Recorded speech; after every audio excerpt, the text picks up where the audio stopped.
you so much, Marcia. Hello, everybody. Glad to be back again. And addressing this one, as I was telling Marcia before, all of these build up on each other because I believe, after we definitely understand this isolation part that we've been in now for over a month and now beginning to balance that stress and the anxiety part of what we've had to deal with. And then also our mindset. How are we understanding it? I believe this is instrumental as we move into this new phase or this new season of the new normal. Because when we look at this new normal is something that we didn't decide to do. It is placed upon us based upon the circumstances of the COVID-19 and stay at home. But in order for me to transition into this new normal, I have to have changed my mindset and what it is and what it is not. And also understand it for me, because when we talk about normal, in the natural part of normal, it's one of those things that it can be relative. What is normal? But this time when we look at it, this situation has created new behaviors in all of us. It really have. And those new behaviors that is created, did it also change the way that I view and see things? And am I going to continue in this type of character change once they begin to go into phase 2, phase 3, or however long it's going to take them to release us to be able to have those, as I would say, pleasures from before? So I believe this is a new concept, a new way of thinking that's going to bring us into areas of our life that's going to challenge us, but also that's going to help us to see that we develop some things that were new to us, and we're going to continue to use those in a positive way. So let's break into it and let's talk about it. What does the new normal look like for you?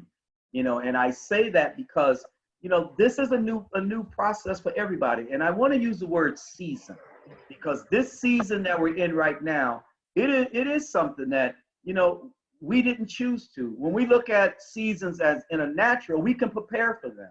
So we know we have the 4 seasons, and here in Florida, we may not have all 4, but we do get to experience them. We may not have the leaves changing like they would up north. However, we still have those seasonal changes. But when we look at this as a new way of thinking, this is a season for all of us. And understanding the season, we also know when we talk about season, we're coming into the hurricane season. And how are we going to not only deal with this, but how we're going to incorporate the hurricane part of what's happening and how to separate those so that we're not mixing them together. So we need to examine life changes that was created during this COVID-19. What behaviors have changed in you? I think that's the part that you have to begin to identify. Were you before this not as moody, but now because of this, I've now become a little bit more moodier? Or have I, since this, I've been able to work on my patience, and now I'm not as hyped up as I used to be prior to this, because I've learned some things. But what have changed in you since this time? Some questions I've been asking people is, prior to this, there were things that we were missing even within our houses, such as some people have really gotten into gardening, and some of them are using it as a way of a positive thing. And, and is this a behavior that you never did before? Now, since you're in this, it has created change that you're going to continue this behavior even as things lift. So what's going on with me during this time? What emotions in me have changed? Have I become more happy in the way that I am? Have I become more frustrated or even, dealt with enjoyment? What are the things that have changed? I believe truthfully during this time, we have to be really cognizant of us. That's the mental part. Our mental fortitude, as we talked about in the last class, this thing that we're in is something new for every one of us. It really is. But how am I examining me as I'm transitioning into this new style of living? What things have I learned about myself since COVID-19 or since the stay at home? What have we learned about ourselves? Have I learned to be more tolerant? Have I learned how to recognize my emotions and my behaviors a little bit better, where I'm not reactionary the way I used to be? What have I learned, and what am I learning as I transition into this new way of living? Have I developed new ways of thinking and new creative concepts for life? These are key, because as we move into this next season of our life, we have to realize that we must adopt our behavior and our character. That's another one that I have not hit on, but in this one, I'm going to talk to you. What is my character? What has changed about my character during this COVID? That's a new normal for me. You know, some of us prior to this, we might have been a little anxious, but now with this, our anxiety has gone off the chart. So what has changed in me? What hasn't changed? What has been there that is a positive and not a negative? Have I been able to change my mindsets and be able to look at what before I was concentrating on the things that's out of my control, but now I got the things that's in my control, and I'm able to de-escalate myself because I understand that when I'm in an uncertainty situation such as this, I can't live in those things that are not in my control, which means I have adopted a new normal way of looking at things based on my resiliency. So how am I doing? So how are we going to embrace new ways of living and lifestyle? You know, there's a phrase that's being kicked around right now because of this, and we know in every situation, new words are created. You know, we have these new words that the government uses. Of course, President Trump tweets a lot, and he's coming up with all these things. But this is a word that has come out that we now are living in, and it's called cocooning. And we know in the natural cocoon is where a moth comes in and they create this environment where they're living in this environment that's, you know, that's covered up. But see, we have adopted to that now in our lives. So cocooning is the return or an en masse to our homes as the epicenter of life and experiences. You know, there's been a lot of changes in history in our lives as we've grown up. And if you remember back, those of us that's, you know, close to 60, you remember back when, you know, the 40s and the 50s, and I'm not that old, but I'm thinking back during those times, and you remember how the home during that time was the epicenter of how life was revolving around that. But as we begin to move into different thought patterns and different millennial stages, we see how that has changed. And I believe during this time, this is bringing us back to those areas of living where our home is what? The epicenter of life. We see a desire for cocooning involves opportunities for individuals to return home as the center stage of life. Because prior to this, you know, if we had more than 4 or 5 or 3, you know, people in the home, you know, we found solace sometimes by getting away and not being around people because that was our communication style. But now because of this, we have had to adapt to living in a home and being around people and learning how to do that again. And I believe this is important because as we are transitioning to a new normal, we're developing new ways of living that is so vital, that's going to keep us and help us transition into this next season of change. Recognize what is your lifestyle. Even if there is one, what's my lifestyle? Have I ever identified what my lifestyle was? You know, for some people, their lifestyles could have been prior to this, coming home and then living for the weekend. You know, some other people's lifestyle could have been their family and they incorporated a lot of things within their family. Some other people's lifestyle could have been just them taking care of their home or even them taking care of themselves. But what new way of living or the new normal has been created within me during this time? Living in a new lifestyle, a new changes that are healthy and recognize unhealthy behavioral changes. What in us are unhealthy? And how am I identifying what's unhealthy versus healthy that is moving me into a new way of thinking, a new way of living? Because that's what we talk about, a new normal, is a new way of thinking and a new way of living and creating a balance within our lifestyles. You know, we have this part where sometimes we look at work-life balance. You know, how am I balancing my work and how am I balancing my life and how am I balancing myself at home? Now, this is upon us and it's something we have to live through. And so it's being able to understand the new ways that I'm going to embrace this lifestyle that is upon me. You know, I look at it in this way too. Learn what part of your life is changing. That's key. As I move into this new normal, what part of my life is changing? Is my character changing? Is my behavior changing? Is my emotions changing?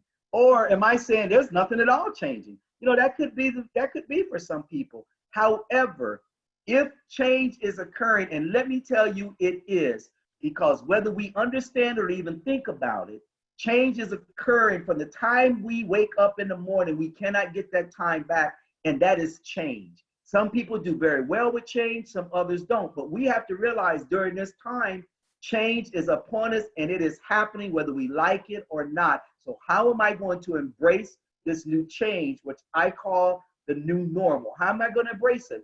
The governor is setting down things every day that is impacting us for change, and how am I going to live in it? Some people are having a hard time right now with the new change that he brought up, such as now 25% of people can be in a restaurant to eat. For some people, that's very daunting because I need to find out who's determining the 25% and how would they section it up so that we're not close. That's change. We never did that before. Another change that's happening now, we see going in the grocery store where you have the up and down lanes. That's change. How are we going to live in that? Are there places now? We look at it too. If you're going to be flying on an airplane now, you must wear a mask. If not, you can't board. So this is change that we're living in, and we have to learn how to adapt to it, which is the new normal. So how do we live in it? How do we understand it? I would say we definitely have to look at embracing it in the four areas that we see, and that is spiritual, physical, psychological, and physiological. So those are changes within us that create change in our character, our behavior, and our emotions. So we have to understand that these things are going to happen. It's just, how do I recognize them? And do I recognize them? And what are they? Recognize if it is realistic or an attempt to go back or operate in the old normal. This is a key one, because there are going to be things that, yes, I might can do that I used to do. However, is it going to clash with the new ideology for change that I must live in? And the other thing too is, what am I going back to? Am I the type of person that refused to change? Am I the type of person that says, you know what, forget that. I'm not wearing no mask.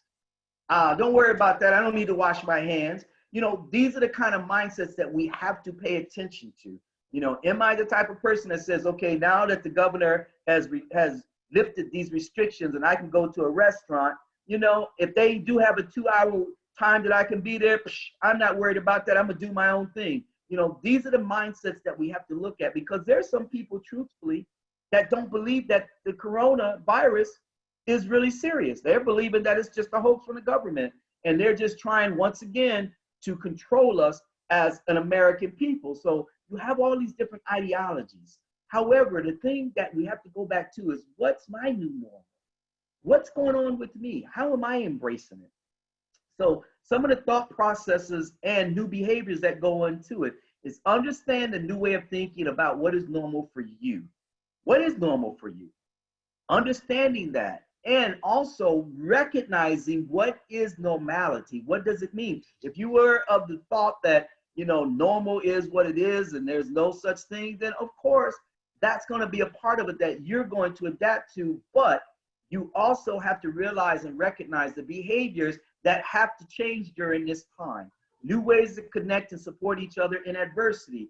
This is the part where I believe we're all learning to be more compassionate and being more grateful, and working with people. It's really disheartening and very sad when you see people that now, are going to the food banks and they never thought they would be in this position, and you're out at stores now and you're seeing people walking up to you, asking you for money and things like that, and a little bit more. And for me, I just had that happen yesterday, and I had to take thought on it because I felt bad because, I didn't know his plight and if he was trying to or not. But these are the things that we're living in right now. New consciousness and awareness towards self and community. So now I have looked at self-prioritizing, and I'm more aware of me and my community and the people that are around me. So when I go out now and I, might have before passed people that didn't speak, now we're a little bit more open and compassionate and sympathetic and empathetic with people that we're talking to them. Because why? We are in tune to this new way of thinking and this new way of living. I think of it in this term, when 9/11 took place, it seems like everybody had opened up and was really beginning to embrace this new way of living, for being, really compassionate and being really concerned about each other. you know, and that lasted for some time, but then we started seeing it dissipate, because the further we got out of it and got away from it and our mindsets stopped thinking about it, the more we begin to go back to the way we used to be. And I pray that as we move through this, that we embrace how to remain compassionate and empathetic towards people as we move into this new way of living. Reconsider who we are and what we value, and in the long run, it will help us discover the better version of ourselves. And this goes back once again, embracing what is the change and realizing that I must change at this time, because this change is something that all of us are continue to experience, and we're going to continue to live in it no matter how long this takes. You know, the biggest change, as I keep saying, is going out to stores, being out in the public now. Those are the biggest changes, and we've never had to experience these kind of things before. So how am I going to adapt to it? Because I don't believe, truthfully, that they're going to go back, because there's going to be such a heightened sense of awareness and fear that people are going to be living in. Such as now, I go to the store, even after they lifted, I may still wear a mask. You know, I'm still going to be looking at carrying, you know, bottles of hand sanitizer with me, and I'm always doing them on my hand, and no matter what, I go to my car, I'm doing it. I get out of my car. So I'm being more aware. So these are behaviors that have changed us, and we're going to live in those changes. So we need to develop through this process and a new behavior, new concepts for our lifestyle. So deciding what to do, especially in relationship to large decisions. And this is going to be a key. So a large decision before this might have been, maybe we're going to get as a family, take a cruise or go on a trip. These are decisions now that's going to impact us, and we're going to be thoughtful of them. So where am I going to live? These are other big decisions. Am I just going to go out and buy a house and live in a community? No, I believe now we're going to do research, and we're going to be paying attention to these little things that we never thought was small before, but now they become big, you know, and it's creating more anxiety in us. I see now where the cruise lines are opening up all these specials.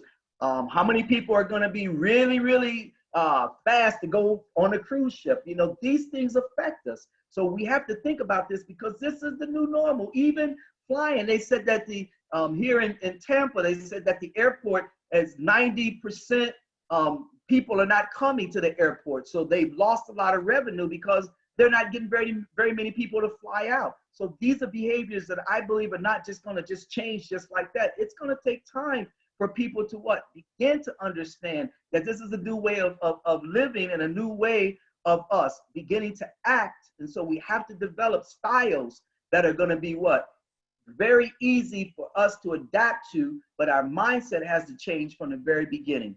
And ways of communicating, access, learning, working, transacting, consuming is a new lifestyle. So definitely communication. You know, the way that we communicated prior to this with our families, now that we're in close proximity, I believe is opening up, and is bringing us back to back to the basis and the basic of being able to be around each other and communicate. No more, I'm pretty sure, a lot of the texting and stuff. Now we're opening up communication styles, because this is important during this time. So what are some new behavioral challenges that we are going to face, and that we have to be cognizant of, that has created change? The experience of being a customer, an employee, a citizen, a human have changed, and attempting to go back to the old will be difficult because of the behavior that this has created. So being able to go back to some of the things are going to be difficult, and it's a new experience for us. So it has created new behavioral challenges. I mentioned it earlier, being on an airplane. So now you go to the airport, it's required. So that's something that's new, that we can't go back to. And if I try to do what I used to do, especially on an airplane, I might get kicked off, police called on me, because now I'm not following the rules. You know, there's some places now that are requiring you to wear a mask when you go into their facility. And if you don't have it on, you can't come in. So these are new things that are challenges for us. And we have to realize that that is change that is coming. I'm concerned about when they start allowing us to go back to gyms and hair salons and things like that. What is the governor going to put on the table that we're going to have to do and abide by and follow? And are people going to follow that? You know, you look at this, that they just opened up and they had Cinco de Mayo. You seen what happened with that. People just were not following instructions, in directions, and they had to close it down. So this is the old thinking that we can't do that. And so this is the part that we have to begin to adapt. You know, will I continue to limit interactions with people and not hug or shake hands and continue social distancing because of that? So think about it. If you're a hugger and you're a handshaker, how are you going to do that now? You know, are you going to continue in that type of behavior? You know, I'm a hugger. I like to hug. I shake hands. But I've learned now and begin to develop a style. So when I see people, I say, oh, let's do an air hug. So let's do an air hug, or let's do an air shake. Because I realize that I have to change this about me. Because what happens if I am a hugger, and even though that person was before, they're no longer going to adopt, and I do that, that can cause them stress. It can actually cause them to become distressed with me and upset with me. So I have to watch that. These are new behavioral changes. And how are we going to do that? You know, some people are having a hard time with that. I was doing a webinar yesterday, and one of the ladies was telling me that her neighbors had lost their dog, and they actually found it, but they didn't know the neighbor, and they were walking around, you know, with the dog, and the neighbors who lost it seen them and come running up to them, and before they knew it, they had hugged. But she said her thought immediately went to, oh God, we're not supposed to do that, and she recoiled, and she was thinking, oh man, what did I just do? See, this is the new behavior that we're not thinking that has been created through this, and we have to understand that we can't go back to the old because of what it has developed within our psyche. The other one is, you know, where people have been physically present, such as work, offices, gyms, sporting events, and places where physical touch is involved. Will I be fearful or hesitant to get close to people or allow people to get close to me? This is the new normal. So when this opens up and they say we can go to the Bucks game because now Tom Brady is there and everybody, how many of us are going to run to do it? And are we going to be practicing social distancing? So are they going to do that? Same thing with the Lightning. When they open it up, are they going to allow us to go to the Lightning game? How are we going to do this? Beauty salons. When I go, you know, for a lot of people, they're really, you know, having a hard time because they didn't get their hair done and they're having problems with that. Or some people had their nails and all that. How are we going to embrace that? That is the new behavior and the new normal that we're living in. Because am I going to be hesitant about going back to a salon or even a barber? Because how do I know if the person who was sitting in the chair before me, when they were cutting their hair and using the clippers, didn't just nit them, and now they're going to use that same thing on me, and how are they sterilizing? So these are thoughts that we're dealing with, which is what? The new normal that we have to understand and think about. You know, and how are they going to work this into place? So all these things are things that when we start looking at new behavioral challenges, these are challenges. Another big one is when the students are allowed to come back to school. How is that going to work? You know, you're going to have students that are going to be afraid to come back because they're not sure, especially if you have students whose immune system is compromised. And then you have the teachers too that's coming back. How is all this going to work? So these are new normals and new behavior that we have to think about and work through them, because once again, we're not going to be able to go back to the way that it was because of the fear of possibly someone next to you or this being, because this is an invisible virus. We don't know who have it and who don't have it. So am I going to be made to wear a mask when I come back to school? Or am I going to have to wear gloves? You know, all these things are in the mix, and these are what people are thinking about. So this is new behavior that's changing that we have to take into consideration. When I talk about the new normal, you have to identify what it is for you and how are you going to live through it in your life, in your home. Is it changing my character? Is it changing my behavior, my emotions? So what is it doing? And if I have not changed my mindset, then that means I am going to kind of set myself up for what? Disaster, because I'm trying to do things the way that I used to, and it is not happening right now. And I don't want to continue to allow myself to live in something that's not going to be helpful or fruitful for me and for everyone else. So let's talk about some behaviors that are creating change. There's 3 of them that's out there that we have begun to discuss, and one of them is called Pantry Preparation. So this is one that we have seen. Think about it from the very beginning. People were stockpiling toilet paper. Come on. For what reason? Still trying to figure that out. But people were stockpiling toilet paper, hand sanitizer. I heard about a guy in Carolina who had 18,000 bottles of hand sanitizer that he had stockpiled and was selling them. So we have people doing dishonest things. But think about this. This is a behavior that's been created. Assortment of self-help products, another one. We're getting all of these, from getting hand sanitizer to, you look at some of the other ones, some of the cleansers and some of the products that you use to wipe things clean. So people are stockpiling that. For some people, spike in store visits and a growing basket size. And let me add this one in there. We're talking about this because this don't just affect us during COVID. We are in hurricane season coming up. We have to learn how to balance these two things because yes, I want to be prepared if a hurricane comes, but I don't want to do what? Stockpile stuff based upon the COVID. So now I have so much stuff that I am saying, oh, you know what? I am okay. But however, how do I think about everyone else? Because we're not, that's something too that sometimes we have to take in consideration. But I believe this is going to be a big one because when the hurricanes actually do come into an area, that's when you start seeing water disappearing.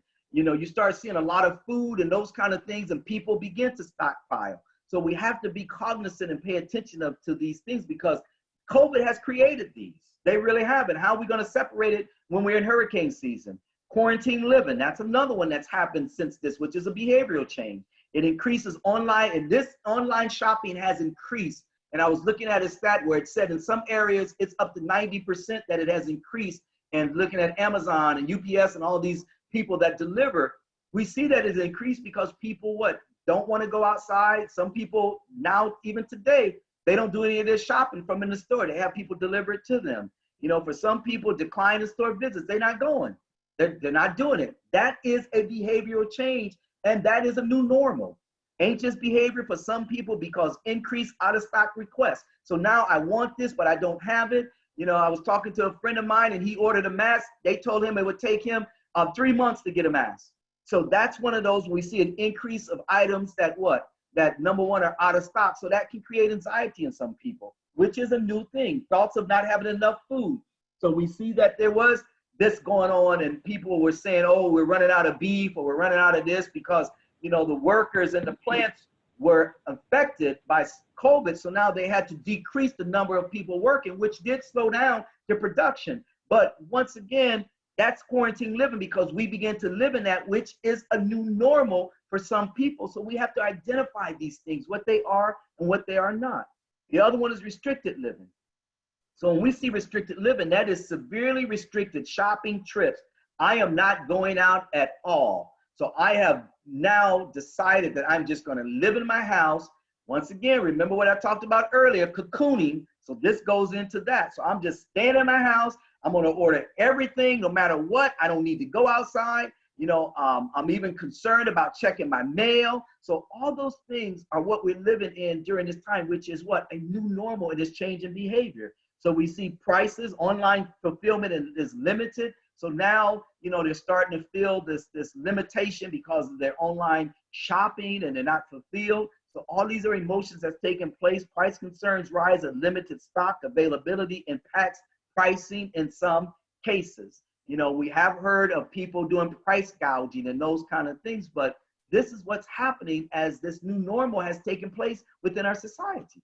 So how do we work through it? What do? We got to begin to understand the mindset. That's why the class I did before this was getting you to think through on this, think through on things in your life, beginning to understand, the new concepts and not looking at this so much in a negative, but having that positive mindset, doing those positive affirmations to yourself, understanding that I don't have to live in negativity. I can keep a positive mindset and also live my life in this new behavioral change that's upon me.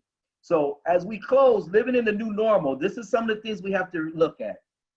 Returning to daily routines, such as work and school, but operate with a renewed consciousness about health. I think this is what's going to be key. Living in the new changes or the new normal is definitely maintaining our daily routines, but also being cognizant and conscious of our health, which means, as they open it up in phase 2, we want to be cognizant of how we're moving. People now, they open up the beaches over here in Pinellas County. Because they did that, does that mean I'm just going to run out to the beach and do my thing and not be concerned? No, I am going to use wisdom and common sense as I transition into this new normal and this new way of living. So we have to add that in. You know, if I was a restaurant goer before, and now they're saying, you know, you can go, but 25%, you know, am I going to do that at this point to put myself in jeopardy? Because I don't know. So these are the new behaviors we have to think about as we transition into this new style of living. You know, permanent shifts in the supply chain, which means as I look at this and I understand the food supply chain, all these things, this is a permanent shift. And so all these things going to continue after this, and how am I going to live in it? And I was listening to some reports that they were talking about with how the companies now downtown Tampa are affected because the real estate buildings that people are in, the businesses that's in there, they've adapted to a new way of doing business. So they're saying, you know what, I don't think my people are going to come back to that building. And so, you know, you have these leases and things. Those are permanent changes. And that's a new normal. That's a new way of living. You know, the use of e-commerce and hygiene practices. How many of us after this are going to really pay attention to now our hygiene, especially the washing of our hands back and forth? How many of us really are going to pay that attention? I believe we all are, because this is how this virus is transmitted, and we're going to be cognizant of it. So we are going to live in a new way of cleanliness and taking care of ourselves. You know, even people now are paying attention that when they walk in the house, they take their shoes off at the door. So I believe these things are new things that people are doing. I mean, I've always done it from living in Japan. That's one of the things I've adapted. I don't wear shoes in the house. So some people do, but how are we going to do this, which is a new lifestyle for some people? You know, hypervigilance and awareness. So we're going to be more hyper vigilant about the things around us and even people around us. Because I truly believe that even after this is opened up and we start with more liberties, we're going to be concerned about people that are in our personal space, that are close to us, that are sneezing, that are coughing, even people that are not wearing masks. And this is a behavior that's changed. So this is new for us. And I don't believe this is going to be something that's just going to change like that. And I believe that as we continue to do it, it is creating behavior of safety for us. It goes back up to the renewed consciousness about health. So paying those things attention. Being fearful and worried. This is a new normal and a new way of living for some people because it has instilled this. I say this, understand about the worry. We talked about it, hypothetical worry versus practical worries. And understanding that with the hypothetical, that's the what ifing. The practical worry is our ability to understand what we can control versus what we can't control, and understanding that it's okay to have practical worry because I know that I can't control what the government is doing. I know I can't control what the governor is doing. I know I can't control what my neighbor is doing, but I can control what I'm going to do, and that is things such as my resiliency, such as my exercise, such as being aware of what's going on around me. I can control that. So this is a part of a new normal that we have gotten a heightened sense of awareness, which helps us to decrease those fearful feelings and emotions and worries. And that's what we have to begin to understand, that we cannot allow this to change our character as we move into new changes, into this new season, or as I say, the new normal. And then the last one, dealing with crisis thinking patterns that's creating behavioral changes. So I don't want to live in crisis thinking. I don't. I want to be able to understand that part. If it is a crisis, how do I navigate through it where it's not changing my behavior?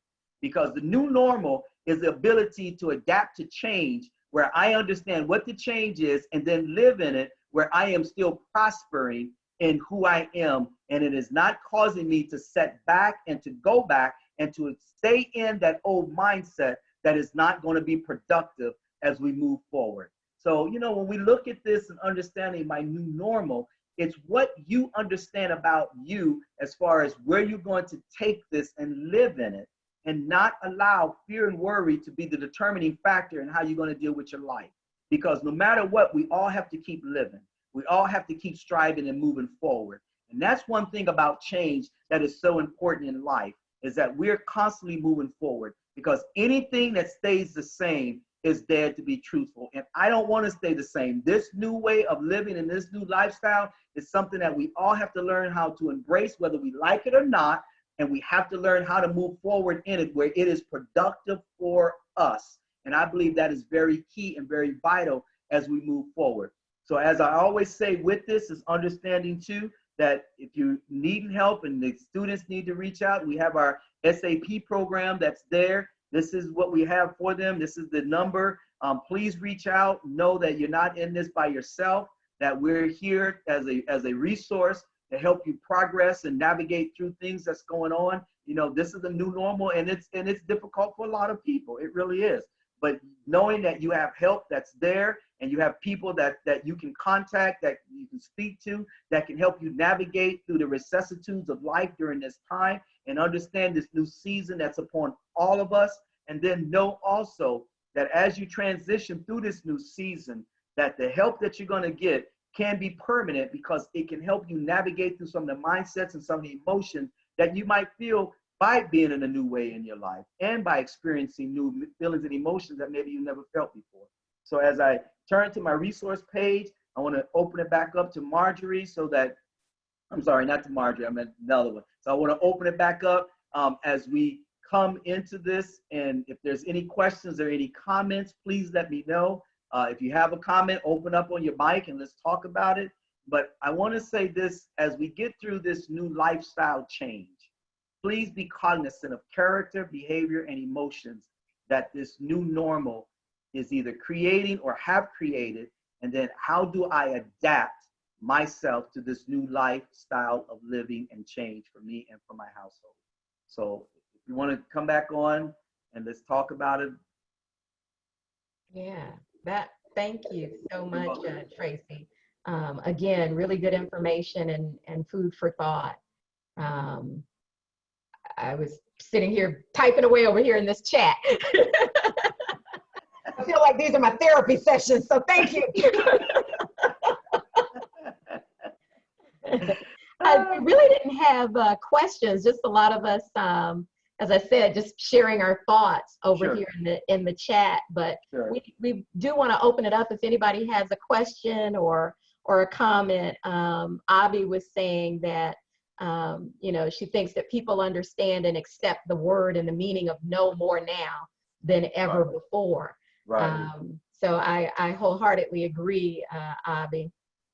A friend of mine actually called while I was running out for lunch and wanting to know if I was going to be home in Gainesville, and if I was, did I want to attend something with her? And I cut her off. I didn't even ask what it was. I said, I'm not going around people, no.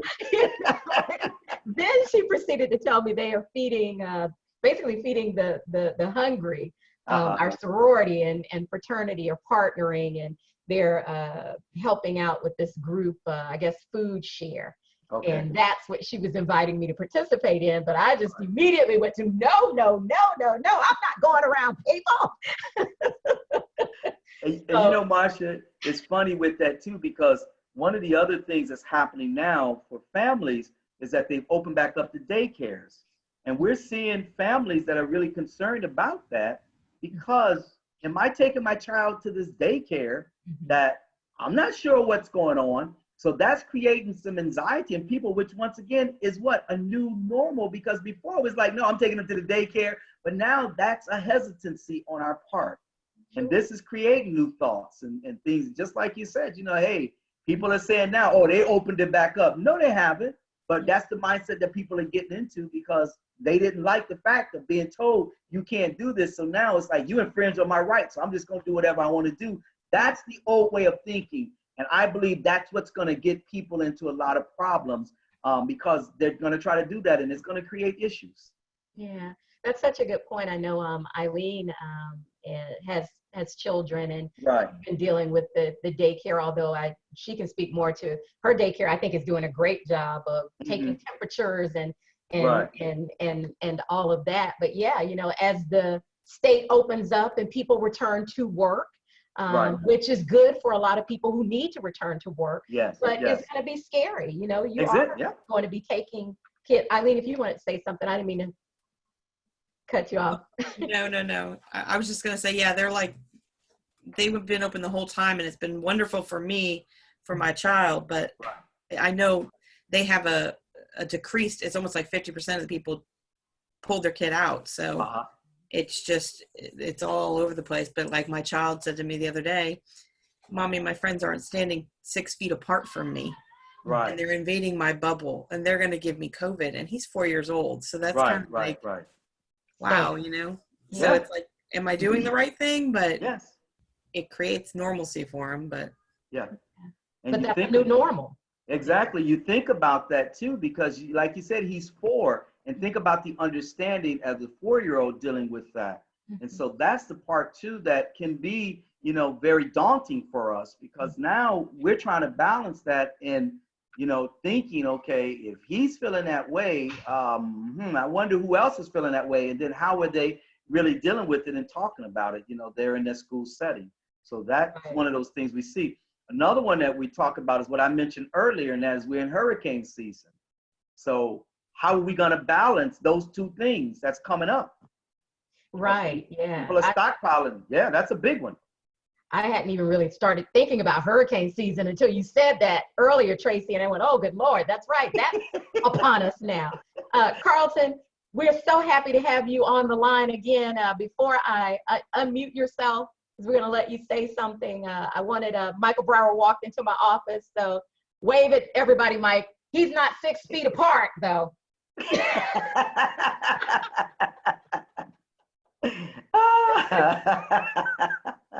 Hi, Carlton. Everything that all the comments that have come out so far are spot on. Yes, sir. Going into the future, and I don't know what news, what stations anybody's watching, but I'll tell you, I've been following Governor Cuomo in New York. Plus, at the end of every day, you're going to find out any decisions that have been made, that have to do with anything that the president has had to say for the country. And I mean, it's just vital to maintain, if you haven't before, follow the news, because 2 things that have come out. One is, well, thank God that they're going to maintain that task force. Okay, to keep an eye over this, I believe, with Dr. Fauci and his staff. And the other side of the coin is we're going in, all of this change, I mean, they've been trying to project and say how long will we be going through this. And I mean, the spectrum really runs from straight into Christmas, so to speak. You notice I just skipped over August and September, right into Christmas. In the 2-year period. And this is all public information. This is all over the news right now. And these things are up for absolute consideration. So this for us that are in this, I don't have a problem with it. If you're over 50, this is the ultimate lifetime change happening. Whereas you've got to be able to acclimate to change. And I like change too, but it's always unnerving. Because when when a change is large enough, there's a lot of moving parts. If it's not, especially if it's not just you, and just say it's your office, say it's 5 or 10 people, say it's 1 to 3 people, that can be a little upsetting, let alone the entire population in the world. Okay, and then we have, we sitting here and thinking about, our president. This is affecting all of the thinking of all the leaders in the world. You see, and there's so much conflict. Well, we've been living with conflict anyway all of our lives. So add that, it's a lot to shuffle around. It's a lot to manipulate mentally on a day-to-day basis. Okay, and like I made a comment before, but I wasn't being funny. I try not to go to the store unless I have to, because there's always an atmosphere of paranoia. People ducking and dodging you, people looking at you a strange way. You better have that mask on. You almost feel like you're going to start a riot if you don't.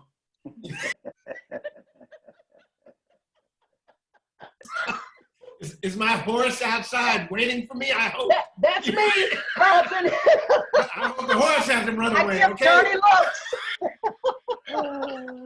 And on top of that, I think you are saying what I think most of us feel and are thinking. And what I think is most frustrating is that we want to know, when will this be over? But I think we all understand it's not going to be what it was, but I think it would make us all feel better if at least somebody said, okay, by December, we'll move into phase 2 of life. And nobody can do that. That's not realistic. That's the, that what you just said, what you're asking for, now that has become a utopian concept. Right. You see, and we need to stay in the practical, in the reality, because we're waiting for a vaccine, we're waiting for a cure. We've been told, I'll just use the word reset. If we get it and come out of it in 2 weeks, it might come back and visit our bodies again. Right. You know, and God, you know, I don't want to make anybody cry. We got entire families to worry about, and we need to get on that responsible tip, so to speak. You know, where we're communicating like we're doing now, and facing up to this. This is not the time. Somebody wrote in the you know, in the chat, can't run away now. No. Where you gonna run to? No. You know, so it's time for us to, you know, find or develop a new sense of responsibility, gain a new sense of ownership. Sure. And you see, if we ever want to get back to going and doing things physically, where we can achieve a type and kind of, you know, comfort versus discomfort. Right. That's enough for now. You know, I have plenty more. We so enjoy you, Carlton. I'm asking, and I appreciate that, you know. Carlton is your co-presenter here. Tracy, I hope we're getting along, Tracy. I hope we're getting along. You always have great points, Carlton. So we thank you for your input. My heart goes out, and I really appreciate these, you know, this communication. Yes, where you can see that other people are on the same page with you. Yes. Because the thing that I am and I'll close with this, the thing that I am really the most afraid of is people shutting down and just making constant decisions not to communicate. Right. So and I say that, and I'm really putting it in front of Tracy, so he'll come up with some more information on that. At least 2 or 3 more of these webinars down the road. Carlton, I have another one. Hey, listen, I have one that deal with that. It's called isolation. There you go. I have one dealing with that. That's another class that I have that I created. It's called isolation. How do we deal? How do I deal with it? Yes. Because, you know, what you said is so true, but it goes back to this that we're talking about today, and that is, this is a new behavior. I don't think that people even could imagine or even think that this could change your character. Because, you know, going into places now, not going into places, you know, when I started studying and researching and was looking at that word cocooning, it was pretty interesting to me, because that's something that we all are doing. We're turning back into the epicenter of what life used to be, and that was the home. And we're getting back to the basics of what it means to live in a home. There are some people now, when I have done this and talk about what things have you done to change you and help you through this, most of them are saying gardening. Now they're realizing there's things inside their house that they never even paid attention to before. And that I see Obi down there raising a hand. Yeah. People are doing things that now have brought them back to the style of living, which is change. And that's the part too that we really have kind of gotten away from, and not realizing that change is inevitable. It is. I don't care what's going on. If it's not the COVID, we still are changing. But this has been brought on us in a way, I believe, to help us understand that there are important things in life that we have to pay attention to, and how do we deal with us. And the other one too is being compassionate to other people. Living in compassion, you know, and realizing how now to live my life where I am being cognizant of the most important things in life and getting back to those ways. So this new normal, everybody's going to be in it. It's what you decide is new normal for you. Yeah. And move through it and operate in it. So yes. So one of the things I did want to mention is for students coming back, you know, this was a question that was posed to me earlier, and I think it's really poignant, because you're going to have a lot of students that's going to be coming back that are going to be afraid. And especially if you have those whose immune system's already compromised. And now, how am I coming back to school if I'm concerned about, I'm already, you know, my immune system is already compromised, and how are things going to work now that I'm coming back to school, and how am I going to deal with that? And those kind of things, I believe, is something that we also have to think about from the student's perspective, and coming back to class and being back on campus. And how is this going to work? And how am I going to be protected? And am I going to have to wear a mask? Or are they going to have hand sanitizer in the classroom? And are they going to sanitize the seats every time? So these are thoughts that people are having. Once again, that's a new normal. Right. And is the teacher's going to be responsible for cleaning the classrooms? All these things are things that's out there that we're going to have to address, to help us understand how to move forward in life. Right. And this is something too that's just things that we never would thought that we would have to deal with. Right. But it's here, and we got to live in it and understand it. And communication is just going to be so critical. Okay, Carlton. Yes, sir. Communication is critical moving forward, I think, for all of us. Yes.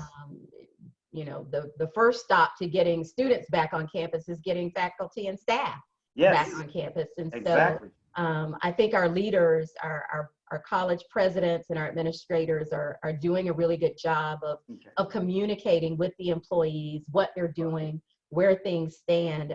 So kudos to our system right now for doing a really good job of that. Right. But you're absolutely right that communicating how the environment is going to be safe for our students to be back on campus. Heck, for us to be back on campus exactly. is a critical piece of us moving forward. Right. Carlton, yes, sir. First of all, I got some people over here in the chat asking me to start my own show, but no, I'm not going to do that. Tracy is going to be co-host. And Marsha, I don't know where you think you're going. Okay. It's a triple. It's a triple, Marsha. So Marsha thinks she's slick, but no. So, but okay, I'm actually working with a group of people around the state because of the hurricane disasters that we've experienced recently. I just got finished taking 5 trips actually up to the Florida Panhandle. Okay. And so I just say that to cut to the chase. What you just said about students coming back, about the immune system, and the other thing that I never leave out, okay? I am not a mental health professional, but I've done a lot of social services for more than 25 years. And the thing that was one of the things that was always lacking with people in distress was mental health assistance. Services, yes. Okay, and it's something that's short. It's short. Every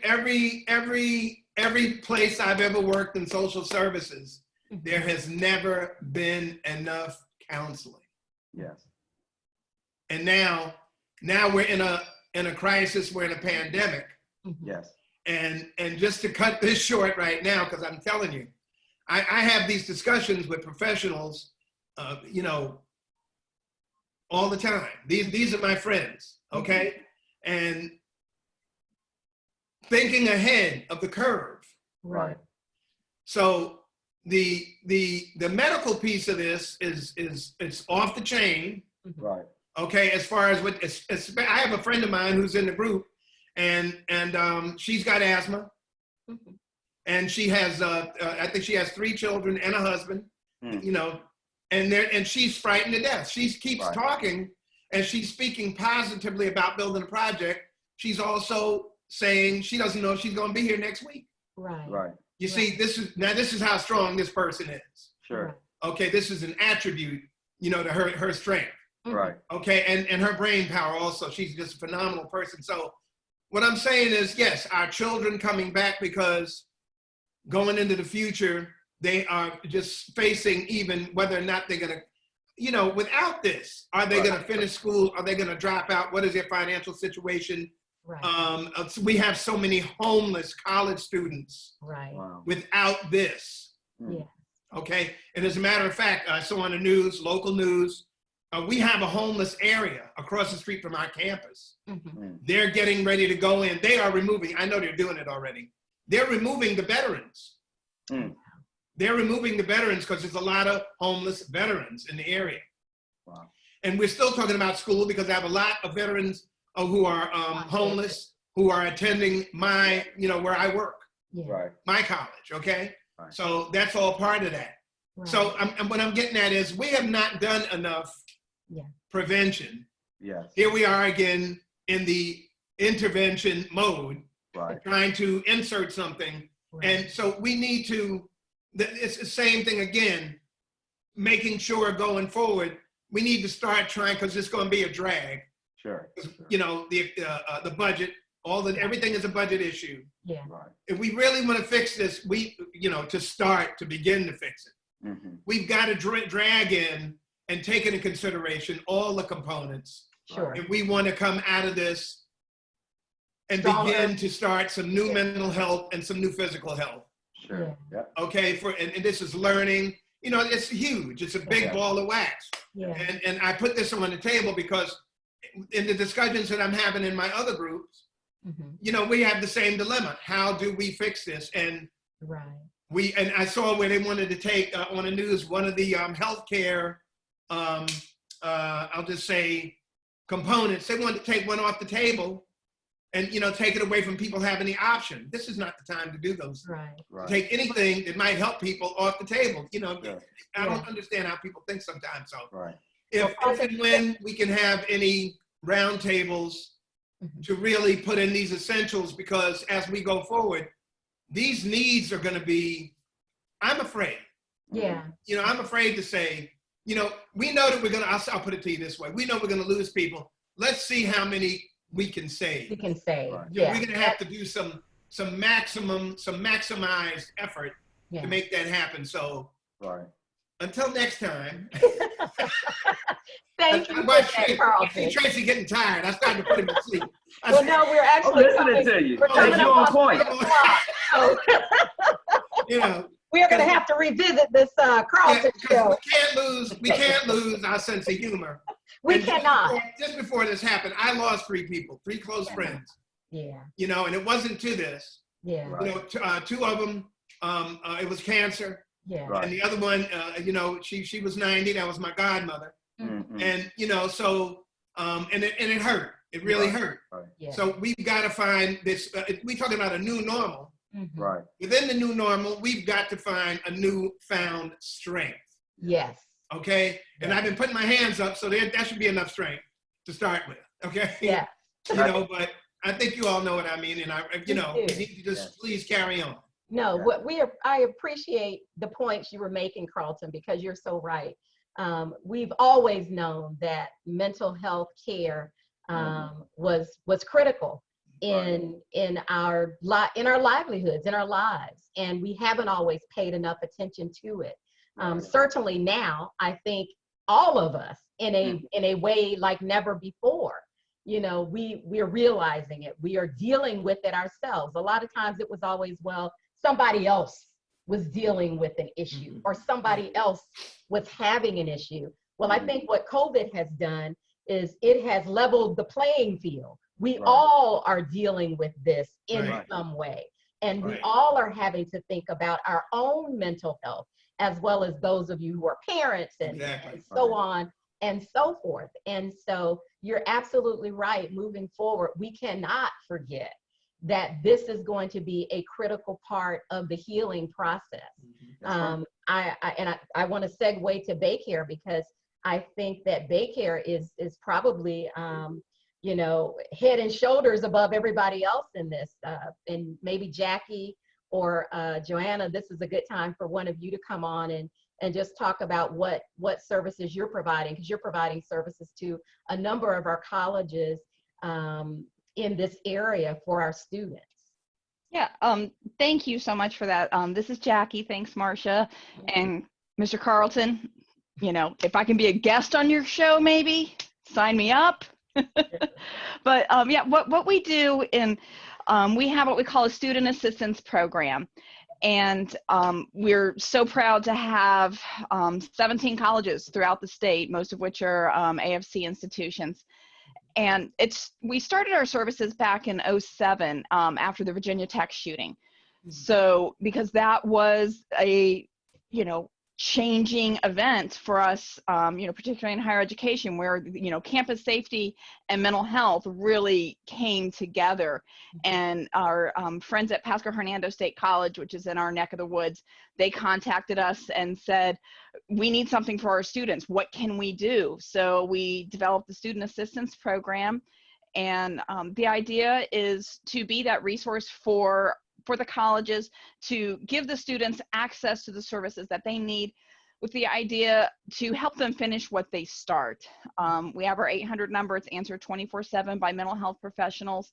And what we do is, we're throughout the state with our program.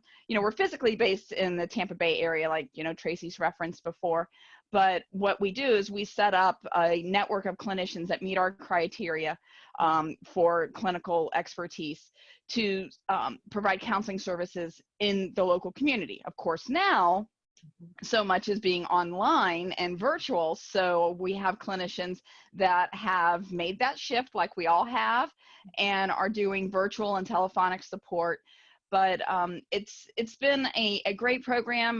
Part of what we do too is, bring Tracy and our other talented team members to you to do these education and training and workshops. So we just want to be part of that campus community to help you support your students, because we know when they're, facing those academic challenges, there's probably something happening behind the scenes that's preventing them from really realizing their fullest potential. So it just great to, be part of these AFC webinars. If y'all are interested in our services, give me a buzz. If you would like to have some webinars specifically for your college, let me know. We can certainly set that up. Even if you're not currently utilizing our services, we can look to see what we can do, because we don't want to leave anyone out there stranded. So just give us a buzz and stay safe and healthy and love one another. And have a great weekend. This is my Friday. I'm just going to brag. I'm taking tomorrow off. That's why you're wearing that cute pink top, Jack. I was like, I need some color in my life today. I had to, wake myself up, get through my Friday. Well, listen, again, we are just this relationship that we have with Baycare has been awesome. You all offering to provide this series of workshops for us.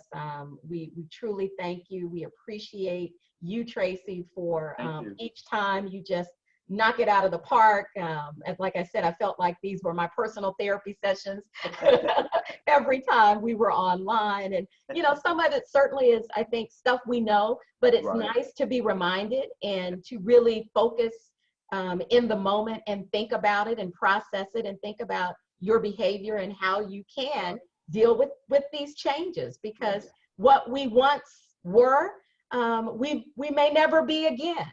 And but it doesn't mean that we cannot be our best moving forward. And I think what you've done, Tracy, throughout this series is help us to see that, and you've given us tips that we can, if we take them and apply them to our lives, that can help us be our best selves moving forward. So thank you, Tracy. Thank you, Jackie. Thank you, Joanna. Thank all of you for joining us, for talking about everything with us, being transparent. We really appreciate it. Our webinars will continue on Tuesdays and Thursdays. Hopefully you will find something that resonates with you and you will log on. Everybody just stay safe, take care of yourselves, and hopefully we will all be together again soon. Thank you. Carlton, until we meet again. Yes. Thank you, everybody. All right. Bye-bye, everybody. Have a great day. You too. Bye, Blessings thanks. to you. Bye-bye.